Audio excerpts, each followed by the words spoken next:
ఏముందయ్యా పా ఓటేసేద్దాం పా. ఏ ఆగే నీకేం తెలియదు ఉట్టి పిచ్చిదాగా ఉన్నావు. ఆగు. ఇంకెందుకు ఆవిడు ఒకటైతుంది 5 అయితే ఓట్లు బంధు. బంద్ అంటేనే ఇంతవరకు ఎవరు రాకపోయా ఏమి ఇవ్వకపోయా ఎవరన్నా ఇస్తారు. ఆగు మనం ఓటేసి వచ్చినాక ఎవరు ఇయ్యరే. ఇక ఇంకేమి ఇస్తారు 3 రోజులు అవుతుంది. ఎవరన్నా ఏమన్నా ఇస్తారు కావచ్చు అని ఇంటి ముంగట గుమ్మం దగ్గరనే కూర్చొని ఉంటాను. ఆన్నే తింటాను ఆన్నే అంటాను ఆన్నే దోమలు పట్టుకుంటూ ఉంటాను. ఇంకేమి ఇస్తారు 3 రోజుల బట్టి ఇయ్యండి ఇప్పుడు ఇస్తారా? ఏ ఆగవే ఆగు. మనకే పరీక్ష పట్టినట్టు ఇస్తలేరు. ఈ ఇంటోళ్ళకి ఇచ్చిలట ఆ ఇంటోళ్ళకి ఇచ్చిలట. మనకే మరి మనం ఏమనిపించిందో వాళ్ళకి మనకే ఇస్తలేరు. పాడుబడి ఆగే కాసేపు ఆగే. ఆవిడెక్కడిది 3 రోజుల బట్టి సపదాకా కూర్చునే బదులు పనికి పోతే రోజుకో 1000-3000 వచ్చు. నన్ను ఎటు పోనీయకపోతే అయితే నేను కూలి పనికి పోయినా రోజుకో 500-1500 వచ్చు. మంచిగా 3 రోజులలో 4500 రూపాయలు సంపాదించుకుందాం. ఏదో ఉత్తగచ్చే పైసల కోసం 3 రోజుల బట్టి ఇక్కడనే గుమ్మం దగ్గర పరిగప్పుడు కాయవర్తివి. నడు ఓటేద్దాంపా.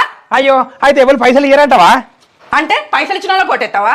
ఏ కాదే పైసలు తీసుకున్నా ఇష్టం వచ్చిన వాళ్ళకి ఎత్తా గానీ నువ్వు గట్లెత్తవని నీకు ఎవరు తెచ్చిత్తలేరు. అయినా ఉత్తగచ్చే పైసల కోసం ఎందుకు చూస్తావు? కష్టం చేసుకుని అంతకన్నా ఎక్కువ సంపాదించుకోవచ్చు. పా ఓటేసేద్దాంపా నడు. అయ్యో అంతే అంటవా?